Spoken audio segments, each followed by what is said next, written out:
다시 한번 인사하죠. 옆에 분, 앞에 분, 뒤에 분.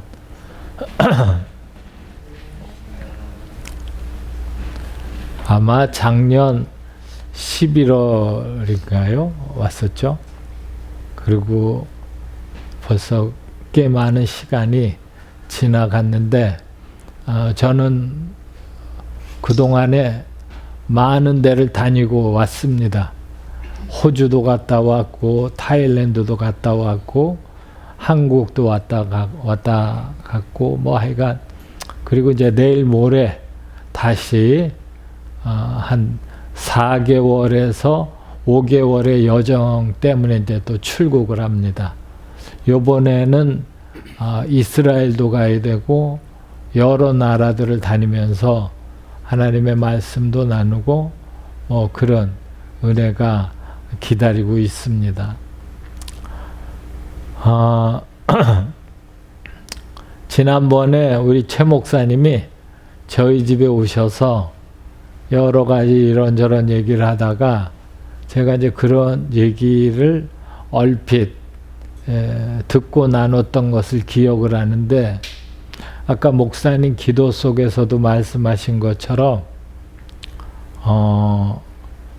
정말 세상이 설명할 수 없을 정도로 요즘 우리가 쓰는 표현으로 말하면 막장 가운데로 곤두박질하고 있다 하는 생각이 들 정도로 이걸 도대체 어디서부터 손을 대야 되는가.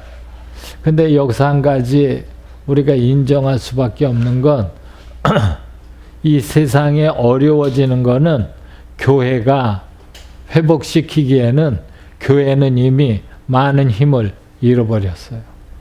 가슴 아픈 일입니다. 그래서 저는 오래전부터 두 가지를 하나님 앞에 기도를 하는데 그게 뭐냐면 첫 번째는 이것이 성경에서 말하는 말세 때 일어나는 하나님의 어떠하심으로 이러한 것이 강한 흐름으로 흘러가고 결국은 하나님의 나라가 도래하는 과정 중에 일어나는 거라고 한다면 어느 누구도 막을 힘이 없다는 겁니다. 없어요. 두 번째, 또 한 번의 기회가 있어서 역대하 7장 14절에 있는 말씀처럼 하나님께서 우리를 불쌍히 여기셔서 이 땅을 고치시겠다라고 하는 기회가 한 번 더 있다면 하나님이 그 은혜를 베푸실 수도 있는데 제가 기도하는 건 그 일에 하나님께서 이 제단을 쓰시기를 원한다 하는 기도를 요즘 주 앞에 드립니다. 왜냐하면 저는 대형 교회든 어느 교회를 가도 그것이 그렇게 부럽다는 생각을 해보질 않아요. 지난 그 봄텀에 서울에 있는 온누리교회를 여러 번 가서 집회와 세미나를 했지만 갈 때마다 늘 안타까움이 있는 거예요. 그래서 오늘 여러분들하고 나누고 싶은 얘기가 믿음의 시련. 오늘 봉독하신 야고보서 1장 3절에 있는 말씀을 근거로 잠깐만 우리가 생각을 하고 나는 많은 분들이 이제 막 생각이 복잡하신가 봐요. 미국에서 비로소 동성애에 대한 법이 통과했다는 것에 대해서 가슴 아파하시는 부분부터 여러분들이 있고요. 아마 제가 느끼기에는 한국도 5년 안에 이 법이 통과될 것 같아요. 이거 심각하죠. 이 부분에 대해서 이제 교회들이며 여러 영역에 있는 사람들이 안타까워하는데 제가 기도하면서 하나님 앞에 물어보죠. 주여 어떻게 해서 이렇게 됐습니까? 라고 물어보면 주님께서 부족한 저에게 주시는 음성은 뭐냐면 이건 흐름이다 라는 거예요. 이 대세를 막을 수가 없다는 거예요. 그럼 우리가 해야 할 일은 뭔가? 다시 한번 역대하 7장 14절에 있는 말씀처럼 하나님께서 이 땅을 의인의 간구를 들으셔서 불쌍히 여기셔서 한 번의 기회를 더 주셨으면 좋겠다라고 하는 의인의 기도밖에는 없다는 거죠. 나는 여러분이 그 의인들이 되시기를 기원합니다. 아멘. 정말이에요. 그래서 오늘 성경에 보면 이 시련이라는 단어부터 환난, 고난, 어려움, 다양한 것들이 나오거든요. 근데 여러분, 환난과 시련은 조금 구별해야 할 필요가 있다 하는 생각이 들어요. 첫 번째로 오늘 우리가 공부하는 믿음의 시련, 이거는 뭐냐면 쉽게 설명하면 어떤 시즌이에요. 이 시즌, 그러니까 시련이라고 하는 것은 어떤 장기간의 시간 속에서 한 사람을, 한 가정을 하나님이 원하시는 정금 같은 하나님의 사람으로 만들기 위한 하나님의 디사이플이에요. 어떻게 보면 이건 디스플린입니다. 대표적으로 누구냐면 구약의 요셉 같은 사람이죠.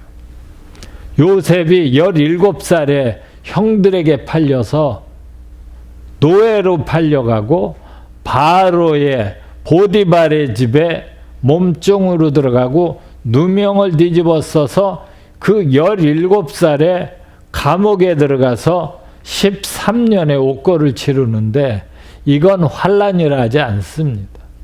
이건 시련이에요. 시련이 계절적인 의미를 갖고 있다면 환난은 이벤트성이에요.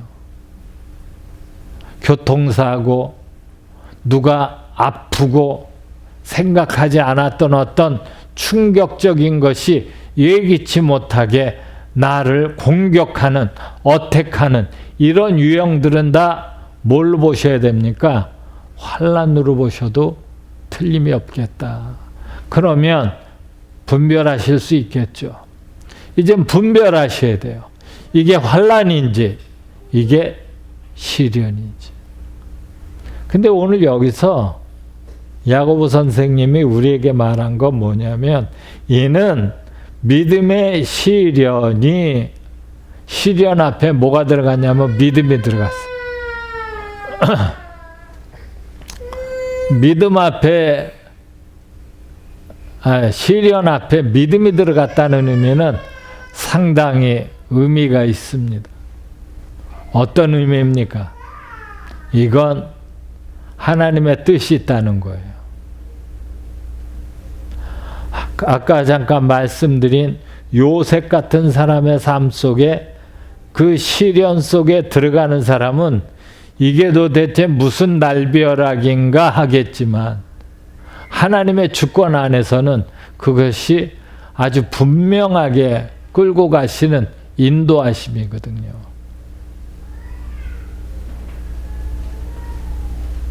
그래서 믿음의 시련은 우리에게 주는 여러 가지 하나님의 교훈이 있는데 첫 번째는 뭐냐면 믿음의 시련 가운데 들어간 사람은 하나님께서 그들에게 하나님에 대한 걸 많이 가르쳐 주시기를 원한다는 거예요. 많이 배우시기 바랍니다. 믿음의 시련이다라고 판단이 있을 때는 여기서 도망갈 생각을 하지 마세요. 회피할 생각을 하지 마세요. 우회하려고 하지 마세요. 대충 넘어가려고 하지 마세요. 받을 것들을 정확하게 다 받고 가셔야 합니다. 마치 이건 뭐냐면 학교 교과과정 같은 거예요. 만약에 여러분이 여기서 배우지 않으면 여러분은 다른 데서 더 어려운 걸로 만나게 될지 몰라요. 이것이 믿음의 시련이라고 하는 믿음의 확신과 판단이 들어오면 그때부터 하셔야 할 일이 뭐냐면 주여 내가 다 하나도 빠짐없이 배우기를 원합니다. 많은 분들이 상담을 요청하러 올 때 목사님 내가 너무너무 어렵습니다. 나는 어떻게 하면 되겠습니까? 상담을 이렇게 듣다 보면 이분이 믿음의 시련 가운데 들어가 있거든요. 근데 슬픈 건 본인이 몰라요. 모르면 무슨 문제가 생기냐면 원망이 생겨요.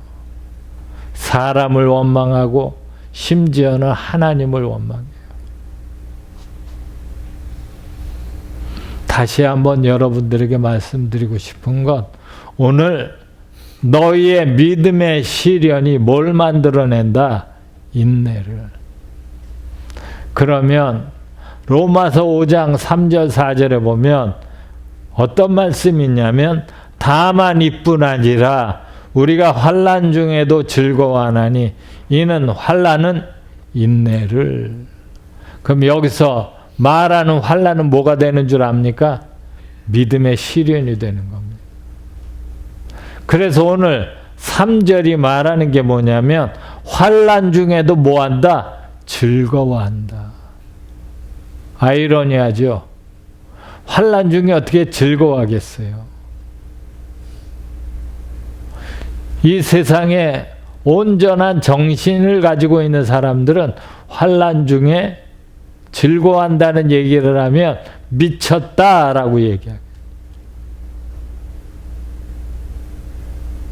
근데 오늘 성경은 이 환난과 믿음의 시련을 같이 보고 있어요. 여기서 뭐라고 합니까? 인내를 아까 야고보서 말씀처럼 인내를 만들어낸답니다. 요즘에 많은 사람들을 이렇게 만나보면 멀쩡해요. 번듯해요. 저 사람은 아무런 염려와 걱정이 없겠어. 근데 만나보면 아니에요. 요번에 6월 1일 날 한국에 돌아와서 한 달의 시간을 저희 집에 많은 사람들이 왔다 갔지만 와서 하나같이들 얘기하는 것들을 보면 어머나 어쩌면 그런 일이 있었습니까 하는 안타까운 문제와 고통과 환난과 어려움을 갖고 있는 분들을 많이 만났죠. 아유 우리 생각에는 아주 평안하신 줄 알았는데 우리가 볼 때는 정말 아무 문제가 없는 줄 알았는데 목사님 제가 갑상선에 암이 뗍니다. 아이고 만나지는 못했지만 토렌스에서 오래전 우리랑 알던 널스하는 간호사 자매님이 얼핏 들었죠. 유방암 수술을 2월에 했는데 6월에 또 했다는 거예요. 상황이 안 좋은 모양이죠. 그런 얘기를 이렇게 접하면 생각할 수 없는 안타까움이 여러분의 삶에 여러분이 인정하지 않을 수도 있겠죠. 귀찮으니까 마치 어떤 저 창고에다가 던져놓은 듯한 아니 빨래통에다가 집어넣은 세탁물 같을 수 있겠죠. 근데 우리는 한번 생각해 봐야 돼요. 내 삶에 나는 늘 기쁜가? 나는 늘 즐거운가?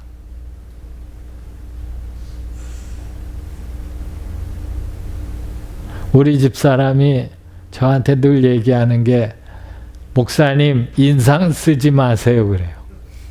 그래서 내가 인상을 썼습니까? 예, 지금 인상을 썼습니다. 왜 인상을 씁니까? 몸이 통증이 좀 있나 봅니다. 근데 우리 집사람은 저한테 그래도 인상을 쓰지 마세요 그래요. 제가 그때마다 웃어요. 내가 속으로 나도 사람인데. 여러분 이렇게 대화를 나누다가 어떤 대화까지 나누게 되냐면, 목사님, 죽음이 두려우십니까? 아니요. 죽음은 두렵지 않습니다. 그 뭐가 두려우십니까? 두려운 건 아닌데 고통이 무섭습니다. 옛말에 누가 하셨는지는 모르지만 내가 알고 있는 말 중에 죽음보다 무서운 게 통증이에요. 그러니까 사람 안에 통증이 일어난다는 것만큼 괴로운 건 없어요. 어느 날 밤 통증 때문에 잠을 설칠 때가 있어요. 그러니까 이러한 것들이 여러분과 부족한 저의 삶 속에 무엇을 만들어내는가? 견디게 하죠. 인내라고 합니다.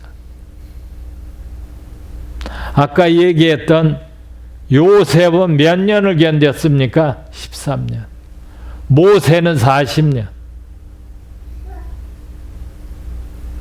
여러분의 삶의 여정 속에 주여 언제까지입니까? 라고 기도해 보신 적이 있어요? 지긋지긋해요. 왜 내 삶에만 이런 문제가 있습니까? 여기서 좀 나가면 안 됩니까? 여기서 좀 풀어지면 안 되겠어요? 그때 주님이 그러죠. 조금 더 기다려 보자.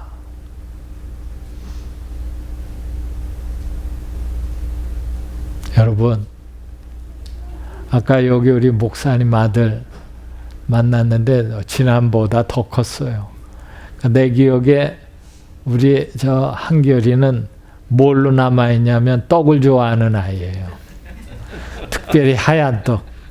그래서 아유 그걸 좀 사다 줄 걸 했는데, 근데 그 모습에서 제가 이렇게 보는 건 그 아이에게 무슨 고민이 있겠어요.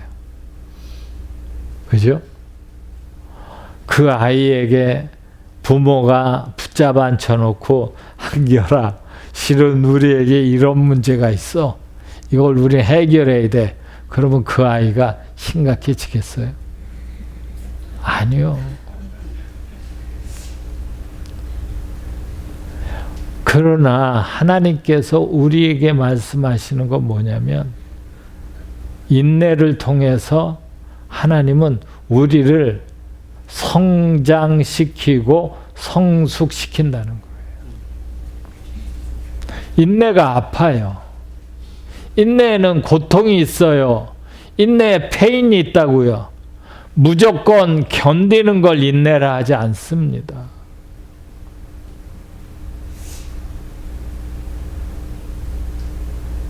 인내를 겪다 보면 어느 때는 어떤 어둠이 덮치냐면 죽고 싶다는 생각이 올 때가 있어요. 이런 고통에 사는 것보다 차라리 죽으면 좋겠다. 사랑하는 여러분, 오늘 믿음의 시련 속에서 주님이 우리에게 원하는 건 뭘까요? 우리를 훈련하시기를 원해요. 훈련을 도망가지 않고 다 받으세요. 아마 우리가 이제 이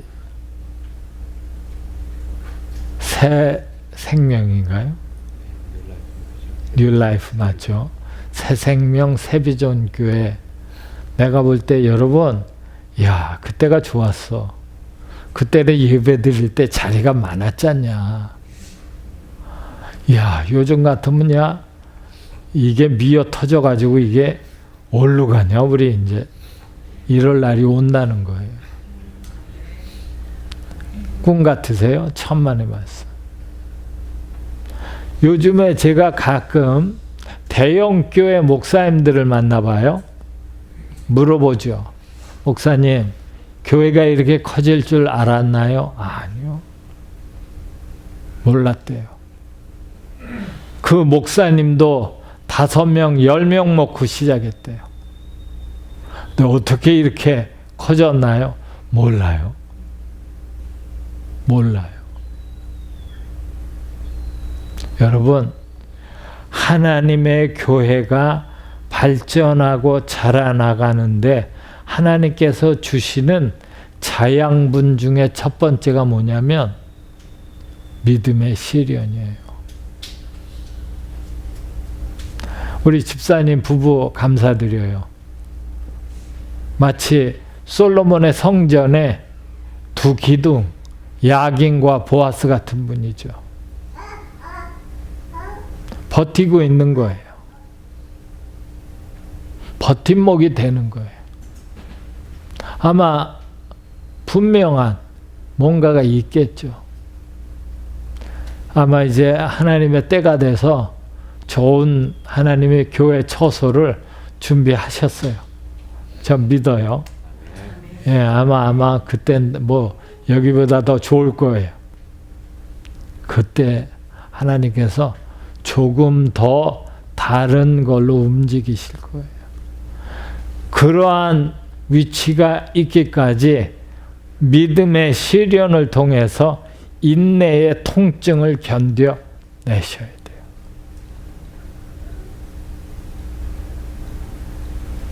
제가 지금 느끼셨겠지만 지금 제 몸이 근육이 말라가요. 제가 말을 참 잘했던 사람이에요. 제 목사님 아시죠? 작년에 왔을 때만 해도 내가 이렇게 안 됐어요. 갈수록 컨디션이 자꾸 안 좋아지죠. 요즘에 주님 앞에 기도하죠. 주여, 언제까지 내가 이렇게 되겠습니까?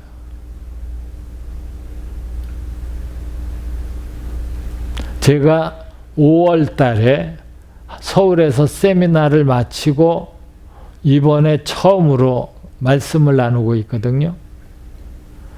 그러니까 한 달 보름 만에 말씀을 나누는데 나도 내 목소리가 이렇게 된 줄 몰랐어요. 근데 결코 이게 슬프진 않아요.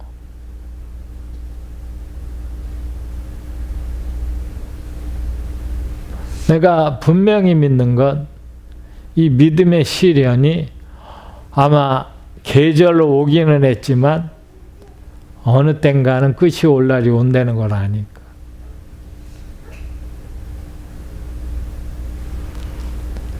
그래서 오늘 말씀하는 건 인내는 연다는 소망을 이루는 거예요. 그냥 의미 없이 살지 마세요. 야, 우리 교회는 언제나 부흥이 될까? 그것도 묻지 마세요. 주님이 하세요. 제가 옛날에 뉴욕에서 목회할 때 그때 우리 딸내미가 어렸는데 새벽 기도에 아까 새벽 기도 출애굽기 강의하신다는 얘기를 듣고 이야, 목사님의 믿음의 시련이 크구나. 왜?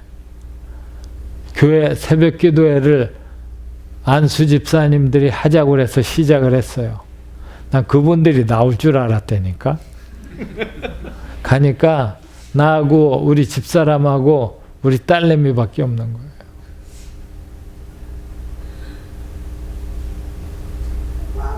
마음이 곤두박질 치죠. 주일날이 됐는데 미안하다는 얘기를 안 해, 이 인간들이. 붙잡아 놓고 너는 왜 안 나왔냐라고 따지고 싶지만 얘기한다고 알아듣겠어요? 억지로 되는 게 아니더라는 걸 알았죠.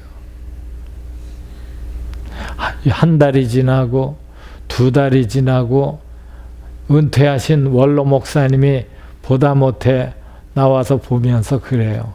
임 목사, 마음이 어떠신가? 예, 내 마음 안에 지금 전쟁이 일어나고 있습니다. 무슨 전쟁이가? 아말렉과의 전쟁입니다. 조금 기다리시게. 한 1년쯤 되면 슬슬 나올 것이야. 어찌하십니까? 내가 다 자네 선배 아닌가? 여러분, 만들어져 가는 거예요. 저는 만약에 여기에 막 어느 날 이 지역 주변에 있는 어떤 교회들이 문제가 생겨가지고 사람들이 소문에 이 교회에 나왔다. 전 그것도 그렇게 반가워하지 않습니다. 얼마나 가겠어요? 교회 부흥은 하나님이 보내신 사람만이 와야 돼요. 사람이 보내봐야 소용이 없어요. 제가 하나 개런티 할 수 있는 거 보세요. 이제 교회 옮기잖아요. 그러면 여기에 딱 배쯤 늘어날 거예요.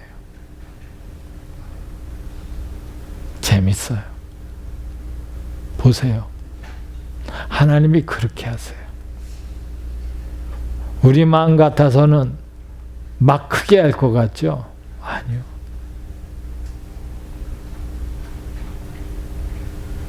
두 번째, 첫 번째가 믿음의 시련을 통해서 훈련한다고 한다면, 두 번째는 믿음의 시련을 통해서 우리에게 주시는 건 뭐냐면 하나님께서 우리를 사랑하시기 때문에 그래요. 여기서 믿음의 시련을 히브리서 5장 말씀으로 연결하면 뭐가 되냐면, 만약에 너희에게 자식이 속을 썩이는데 아무도 징계하지 않는다면 그 자식을 뭐라고 한다? 사생아. 부모가 없는 자식. 근데 징계를 하면 왜 하느냐? 부모가 있으니까. 난 아직도 기억합니다. 우리 아버지, 우리 어머니. 저는 부모님한테 맞아본 적이 없어요. 근데 우리 형님들은 많이 맞으셨어.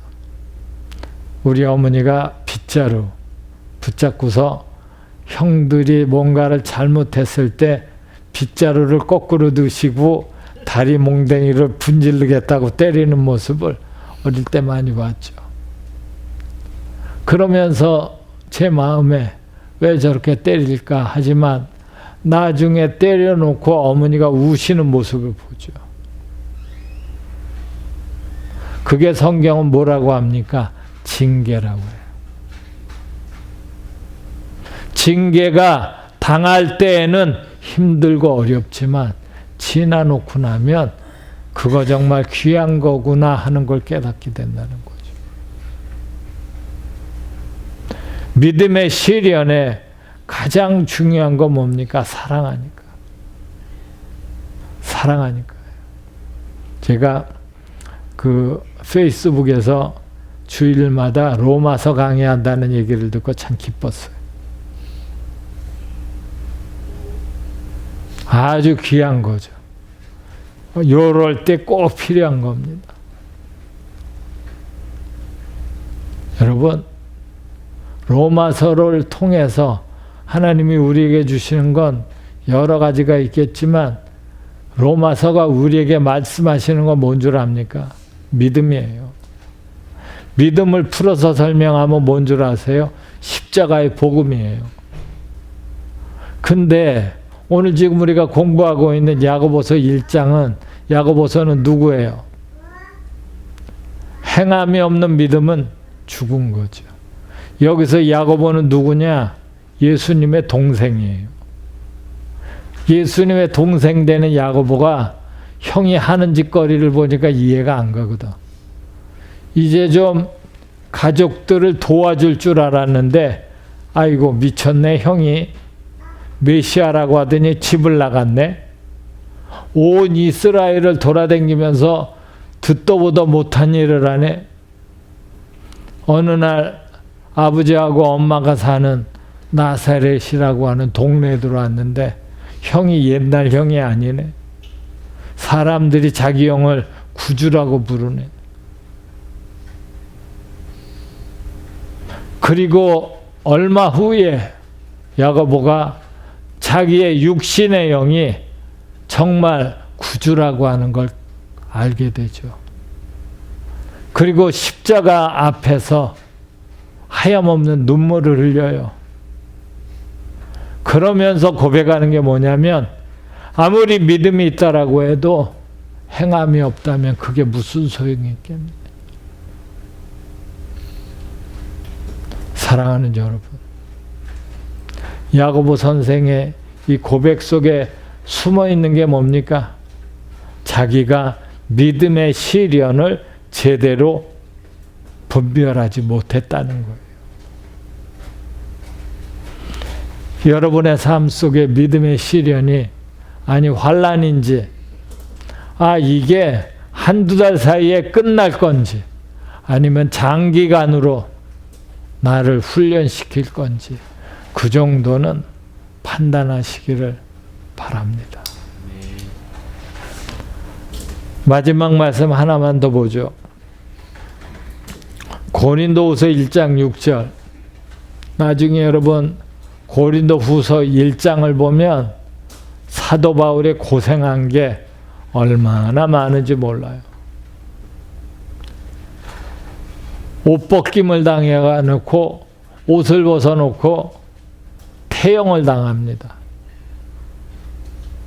성경을 읽다 보면 사도 바울이 맞았구나 하지만 여러분 태형을 생각을 해보면 사람의 옷을 벗겨놓고 엉덩이 부분부터 시작해서 허리 부분과 등짝이 있는 부분들을 후려 갈기는 건데 살이 찢어지고요. 나중엔 살이 뜯겨져 나와요. 그걸 몇 대를 맞았냐면 40대를 맞아요. 그러고도 복음을 증거하러 다니는 거예요. 돌에 맞습니다. 배를 타고 다니다가 파선의 위기에 들어갑니다. 그때 참 놀라운 얘기를 합니다. 6절에 우리가 환난 당한 것도 너희가 위로와 구원을 받게 하려는 것이다. 우리가 환난을 받는 것 때문에 니네들이 구원을 받는다면 나는 기쁘다. 이런 억지가 어디 있습니까? 맞아 죽는데도 내가 맞아 죽어도 누군가가 나로 인해서 구원을 받는다면 나는 기쁘다. 말이 안 되잖아요. 빌립보서 에베소서에 뭐라고 하는 줄 아세요? 내가 관제로 하나님 앞에 드릴지라도 나로 말미암아 누군가가 예수를 믿으면 나는 기쁘다. 관제가 뭐예요? 물을 뿌려서 하나님 앞에 드리는 제사예요.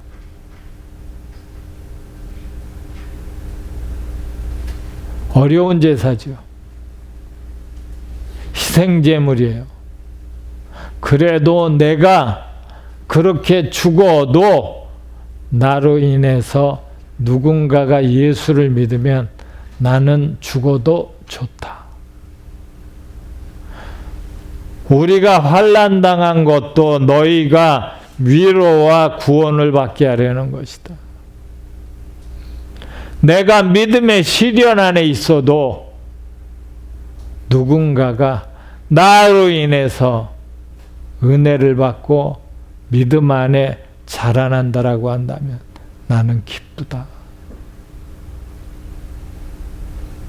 우리는 이걸 뭐라고 하냐면 반대정신이라고 그래요. 요셉을 하나님이 쓰셨던 이유는 원망하지 않았고 공격하지 않았고 따지지 않았고 형들이 되어서 어떻게 그랬냐라고 들이대지 않았고 악을 선으로 갚을 줄 아는 반대 정신이 그를 구약의 예수로 만든 거예요.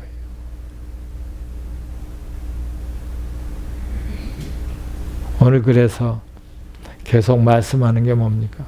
우리가 위로를 받는 것도 너희가 위로를 받게 하는 것이니 이 위로가 너희 속에 역사하여 우리가 받는 것 같은 고난을 너희도 견디게 하기 위함이다. 믿음의 시련을 극복할 수 있는 건 뭡니까? 위로입니다. 위로해 주세요.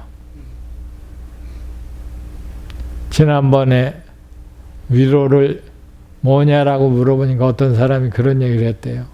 위로는 산소 같다. 죽어가는 사람에게 호흡이다. 이렇게도 보죠. 위로는 뭐냐? 생명이에요. 목마른 자에게 위로는 물이겠죠. 배고픈 자에게 위로는 먹을 것이고요. 추운 자에게 위로는 따뜻한 옷일 겁니다. 믿음의 시련에서 훨훨 날아가는 여러분이 될 거라고 지금 그려보죠. 위로는 어떻게 오는 줄 압니까? 위로는 어느 때 글로 와요. 글로. 지난번에 한국의 어느 누구가 저에게 카톡을 보냈는데 참 위로가 되더라고요. SNS로 위로하세요. 집사님들, 목사님, 그 이모티콘 좋은 거 많잖아요. 그걸로 하나 보내주세요. 목사님, 오늘도 화이팅. 그러면 기분이 좋아. 그러니까 어느 때 제가 그래요. 야, 이런 무교인들은 이모티콘 하나도 못하냐? 그건 못하는 게 아니고 여유가 없다는 거예요.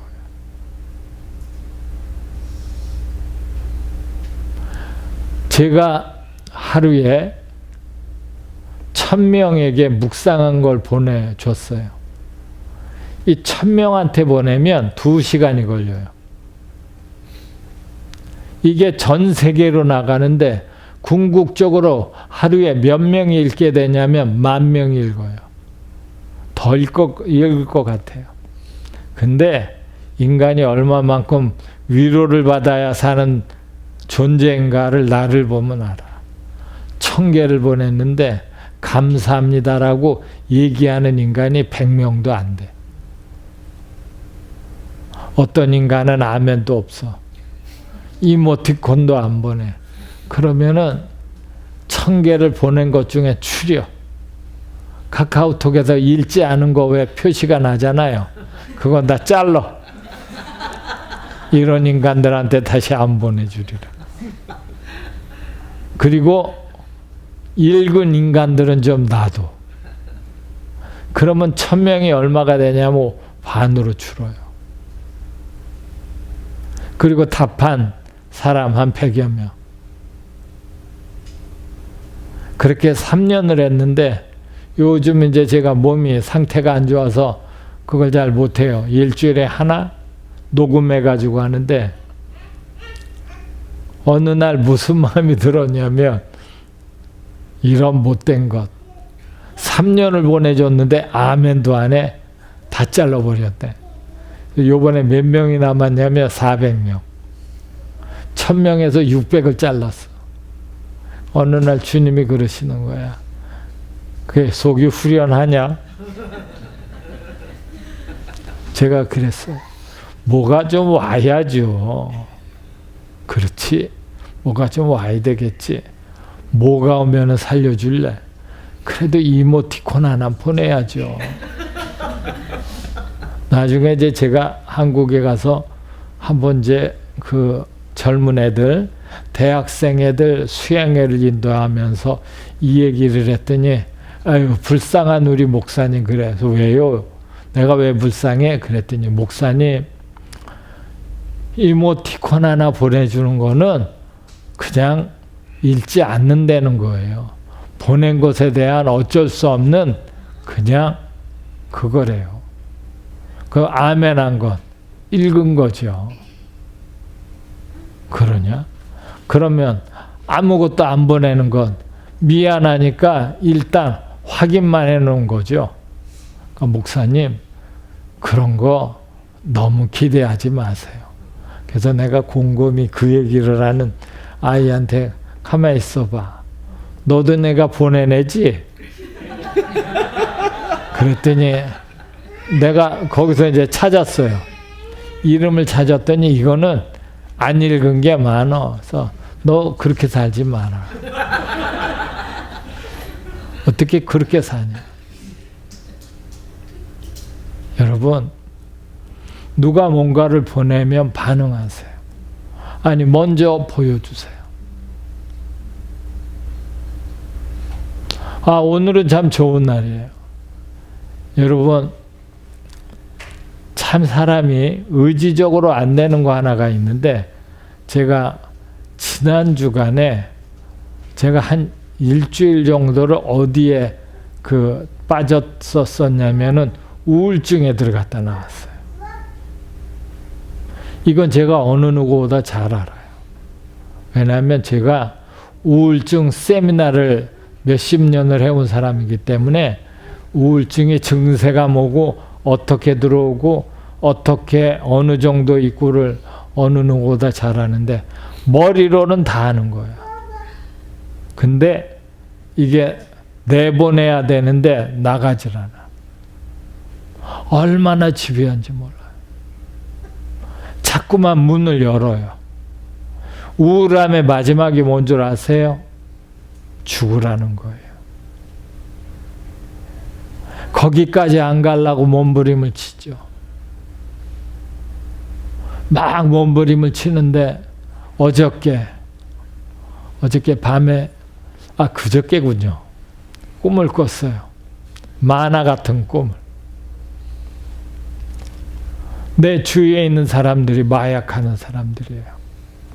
그 사람들이 나를 데리고 마약을 하러 가세요. 근데 어떤 흑인한 사람이 내 왼손 새끼손가락에다가 볼펜 같은 걸로 뭔가 동그라미를 그려줬어요. 이게 뭐예요? 그랬더니 저 사람들을 따라가면 당신은 마약을 할 거니까 이 문을 통과를 하면 마약을 한 사람과 안 한 사람들을 검사를 하는데 당신은 아마 통과가 될 겁니다. 근데 정말 문이 있는데 글로 들어가는데 그 나를 마약하러 끌고 가려고 하는 사람들은 다 잡혔어요. 근데 한 사람이 근데 꿈에서도 휠체어를 타고 있더라고요. 그랬더니 내 휠체어를 밀더니 어디론가 데려가더니 내 새끼손가락에 있는 원을 보면서 당신은 마약을 하지 않았습니다. 이래요. 나가셔도 됩니다. 근데 그 얘기를 듣자마자 내가 얘기했어요. 실은 나는 이런 사람이고 이러이러한 사람입니다. 그랬더니 저쪽 편에 있던 나를 마약으로 끌고 가려고 하는 사람들이 큰 소리로 다 같이 배신자라고 하는 거예요. 나한테. 근데 나는 그 얘기를 듣자마자 다른 방으로 갔는데 그 사람이 여권을 갖고 오래요. 그래서 내가 여권을 줬더니 여권에다가 도장을 찍어주더니 됐대요. 이제 가도 된대요. 그리고 잠이 깼어요. 잠이 깼는데 가슴에서 뭔가가 빠져나간다는 느낌을 받은 거예요. 그리고 머리가 맑아졌어요. 그리고 우리 집사람한테 눈을 뜨자마자 그 간증을 했죠. 요번엔 일주일이었어요. 이게 어떻게 오는 줄 알아요? 이럴 때 가장 중요한 게 위로예요. 왜 그래요? 어려워요? 말 시키지 말고요. 안아주세요. 같이 있어주세요. 어저께 LA를 갔는데 그거 뭔지 모르겠는데 좀 알아보려고 그러는데 그 라디오인지 그렇게 좋은 크리스찬 뮤직이 나와요. 그것만 듣고 있는데도 내 마음이 가벼워지는 거예요. 그것만 듣고 있는데도 내가 회복이 되는 거예요. 여러분, 오늘 주님께서 여러분 안에 다시 한번 말씀하는 거, 우리가 환난을 당하는 것도 너희가 위로와 구원을 받게 하는 것이요, 우리가 위로를 받는 것도 너희를 위로받게 하는 것이니 이 위로가 너희 속에 역사하여 우리가 받는 것 같은 고난을 너희도 견디게 하느니라. 고린도후서 1장 6절 꼭 붙잡으시기를 바랍니다. 기도하겠습니다.